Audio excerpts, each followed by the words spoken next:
हर रोज एक नई कहानी देखने के लिए चैनल को सब्सक्राइब करें और बेल आइकन दबाना ना भूलें। बिरजू एक गरीब मजदूर था जो अपने गांव में मलबा ढोने का काम किया करता था। वो अपनी पत्नी सुजाता और बेटी नव्या के साथ एक छोटी सी झोपड़ी में रहता था। दिन रात मेहनत करने के बाद वो अपने परिवार के लिए 2 वक्त की रोटी का इंतजाम कर पाता था। एक रोज जब वो थका पसीने पोंछते हुए घर आता है तो उसकी पत्नी कहती है, आज आने में बड़ी देर लगा दी आपने। हाँ सुजाता, आज काम थोड़ा ज्यादा था। ऊपर से देर होने की वजह से मालिक भी मजदूरी देने से पहले ही घर चले गए। यानी आज आपको पैसे नहीं मिले? मैंने तो सोचा था घर में सब्जी खत्म हो गई है, आप आएंगे तो आपसे पैसे लेकर बाजार जाऊंगी। क्या घर में कोई सब्जी नहीं है? नहीं, आजकल तो बाजार में सब्जियों के दाम भी आसमान छू रहे हैं। इस महंगाई में हम गरीब का हाल तो बदहाल ही हो गया है। माँ, आप खाना कब बनाओगे? मुझे भूख लग रही है। भूख के कारण पढ़ाई में मन भी नहीं लग रहा। सुजाता, आज दाल रोटी ही बना लो। कल जब पैसे मिलेंगे तो मैं ही बाजार से सब्जियां लेता आऊँगा। ठीक है, आप मुँह हाथ धो लीजिए, मैं पानी लाती हूँ। आए दिन घर में किसी न किसी चीज की कमी हो दे देख सुजाता खुद भी कोई छोटा मोटा काम करने की सोचती है, जिसके लिए वो पड़ोस में रहने वाली शांति से बात करती है। शांति, तेरी नजर में मेरे लिए कोई काम हो तो बता। काम तो है सुजाता, एक बड़े घर में घर का काम करने वाली चाहिए, लेकिन क्या शांति? वो घर की मालकिन थोड़ी खड़ूस है, पता नहीं तू वहाँ काम कर पाएगी या नहीं। मैं काम कर लूंगी शांति, तू चिंता मत कर। नव्या की पढ़ाई लिखाई में भी पैसों की जरूरत होगी। ऐसे में अगर मेरे काम करने से कुछ पैसे घर में आएंगे तो इनके ऊपर से सारा बोझ नहीं रहेगा। ठीक है सुजाता, कल तू मेरे साथ उस मालकिन के घर चलियो। अगले दिन शांति सुजाता के साथ उसे मालकिन के यहाँ पहुँचा देती है और सारी बात करने के बाद वो औरत सुजाता को अपने घर काम पर रख लेती है। सुजाता मेहनत से घर के सारे काम किया करती। एक रोज जब वो थकी हुई घर आती है तो देखती है कि बिरजू पहले से ही घर पर है। तभी उसकी बेटी नव्या उसके लिए पानी लेकर आती है। माँ, ये लो पानी। आज आप दोनों आराम से बैठिए, खाना मैं बना रही हूँ। अरे आप जल्दी कैसे आ गए? कोई बात है क्या? सुजाता, तुम भूल गई, आज अपनी नव्या का जन्मदिन है तो मैं जल्दी जल्दी काम खत्म करके घर लौट आया और बाजार से जलेबियाँ भी ले आया। न जाने मुझे कैसे याद नहीं रहा। नव्या, तू बैठ, खाना मैं बनाती हूँ। नहीं माँ, आप वैसे भी पूरा दिन काम करती हैं। अब घर पर आकर भी गर्मी में खाना बनाएंगी? नहीं, आप दोनों इतनी मेहनत कर रहे हैं तो थोड़ी मेहनत मुझे भी करनी चाहिए ना। इतना कहकर नव्या अपना काम करने लगती है तो सुजाता और बिरजू आपस में बातें करते हुए कहते हैं, जब से तुमने काम करना शुरू किया है पैसों की तंगी थोड़ी कम हुई है। जी, ऐसे ही दोनों मिलकर काम करेंगे तो इस गरीबी से उभर पाएंगे ना। सही कह रही हो सुजाता, आज कितने दिनों बाद अपनी बेटी की पसंद की जलेबियाँ घर लाया। खाने के बाद हम दोनों उसे मिलकर खिलाएंगे।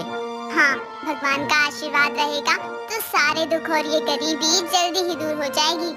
दोनों बातें कर ही रहे थे कि तभी नव्या कुछ देर में खाना लेकर आती है और पूरा परिवार एक साथ खाना खाता है। समय बीतता है। एक रोज सुजाता अपने काम पर थोड़ा लेट पहुंचती है तो उसकी मालकिन गुस्से में उसे सुनाने लगती है, क्यों री आ गई? अरे ये तेरा मायका नहीं है जो टाइम बे टाइम मुंह उठाए चली आती है। मालकिन, बारिश की वजह से रास्ता खराब था तो आने में देरी हो गई। हाँ तो तेरे लिए 4 पहिए वाली गाड़ी लगवा दूं? किचन में बर्तन पड़े हैं, जाकर उन्हें धो। तुम जैसे गरीब को ना काम पर रखकर मैंने खुद ही सरदर्दी पाली हुई है। अरे तुम क्यों इस बेचारी पर चिल्ला रही हो? आ तो गई ना वो। हाँ तो अगर मुझ पर एहसान नहीं किया, नहीं आती तो इसकी 2 दिन की तनख्वाह ही नहीं देती मैं। तुम भी ना, मैं ऑफिस के लिए निकलता हूँ। इतना कहकर उसका पति महेश चला जाता है। दोपहर के समय सुजाता को घर की सफाई करते हुए एक सोने की अंगूठी मिलती है। सुजाता उसे उठाकर देख ही रही थी कि तभी उसकी मालकिन वहाँ आकर उसके हाथ से अंगूठी छीनते हुए कहती है, क्या इसे अपने पास रखने की सोच रही थी? अरे इसे छूने की भी हैसियत नहीं है तेरी। सोने की अंगूठी है ये, सोने की। नहीं मालकिन, वो झाड़ू लगाते हुए कचरे में आ गई थी तो मैंने उठा ली बस। मालकिन, मैं गरीब हूँ लेकिन जानती हूँ कि ये चीजें मेरे नसीब में नहीं। ठीक है, जल्दी सफाई कर और मेरे लिए चाय बना ला जल्दी। जी मालकिन। सुजाता अपना काम करने लगती है। समय बीतता है। एक रोज सुजाता नई साड़ी पहनकर काम पर आती है तो उसकी मालकिन उसे टोकते हुए कहती है, क्या बात है, फटी साड़ी पहनने वाली आज नई नवेली साड़ी में दिखाई पड़ रही है। कहाँ से मांग कर लाई है ये साड़ी? क्योंकि खरीदना तो तेरे बस की नहीं है। वो मालकिन, ये नई साड़ी नहीं है। वो थोड़े थोड़े पैसे इकट्ठे करके नव्या के बापू मेरे लिए लाए थे। मेरी कल वाली साड़ी का पल्लू ज्यादा फट गया था तो मैंने इसे पहन लिया। अच्छा, खैर दोपहर में ही काम करके चली जाना, मुझे कहीं बाहर जाना है। ठीक है मालकिन। सुजाता 12 बजे के करीब सारा काम करके वहाँ से निकल जाती है और उसकी मालकिन बाहर जाने के लिए तैयार हो रही थी। तभी वो अपनी सोने की अंगूठी पहनने के लिए ढूंढती है और उसे नहीं मिलती, जिसके बाद वो परेशान होकर खुद से कहती है, हे भगवान, मेरी अंगूठी कहाँ गई? परसों तो देखी थी मैंने। वो अंगूठी के लिए परेशान होने लगती है और फोन करके अपने पति को भी बताती है। उधर सुजाता घर में अपनी बेटी के साथ बातें कर रही थी। तभी दरवाजे पर दस्तक होती है तो सुजाता बाहर आती है और देखती है कि सामने एक पुलिस वाला और एक लेडी हवलदार खड़ी है। उसी समय बिरजू भी घर लौटता है तो अपने घर के बाहर लोगों की भीड़ और पुलिस को देखकर परेशान हो जाता है। ये सुजाता का घर है, हम उसे गिरफ्तार करने आए हैं। पर क्यों साहब, मेरी पत्नी ने क्या किया है? तेरी पत्नी ने ही मेरे सोने की अंगूठी का सफाया किया है। लालची औरत, तेरा असली चेहरा आ ही गया सामने। मालकिन, ये आप क्या कह रही हैं? उस दिन तो मैंने आपको अंगूठी दे दी थी और चुप कर चोरनी, उस दिन मैंने देख लिया था तो तूने वापस कर दी और बाद में चुपके से उसे चुरा लिया। उसी को बेचकर तूने ये नई साड़ी ली है ना? नहीं नहीं, मेरी माँ निर्दोष है। कंप्लेंट हुई है, गिरफ्तारी तो होगी। कांस्टेबल, ले चलो इस औरत को। नव्या रोने लगती है और बिरजू पुलिस के आगे हाथ जोड़ता है, लेकिन पुलिस सुजाता को ले जाती है। तभी आस पड़ोस के लोग बातें बनाते हुए कहते हैं, बताओ, गरीबी के चलते चोरी जैसा कोई गलत काम करता है सुजाता? अरे गरीब के घर पुलिस का आना कितनी बड़ी बदनामी है।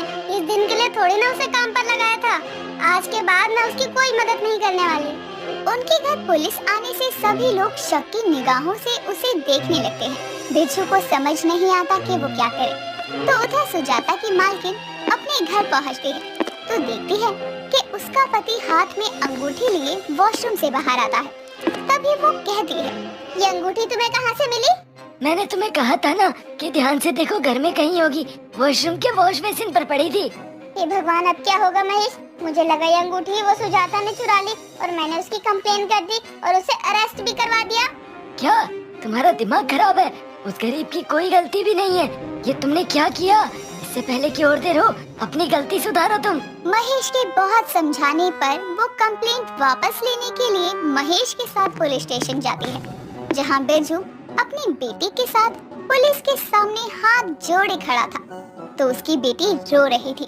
तभी वो पुलिस को अंगूठी दिखाकर सब बताती है तो पुलिस सुजाता को छोड़ देती है। इसलिए कहते हैं, तसल्ली करके ही कोई कदम उठाना चाहिए। आपकी गलती के चलते इन गरीबों को परेशानी हुई और अब झूठी कंप्लेंट के लिए आपको जुर्माना भरना होगा। जी इंस्पेक्टर, हम जुर्माना भरेंगे। सुजाता, मुझे माफ कर दे, मैंने बिना सोचे समझे तुझ पर। मालकिन, मैंने आपको हमेशा कहा कि मैं गरीब हूँ, लेकिन गलत काम करने वालों में से नहीं। मुझ गरीब के घर आपकी वजह से पुलिस आई और ये बात मेरे दिमाग से नहीं जा पाएगी, इसलिए आज से मैं आपके यहाँ काम नहीं करूँगी। इतना कहकर सुजाता अपने परिवार के साथ वहाँ से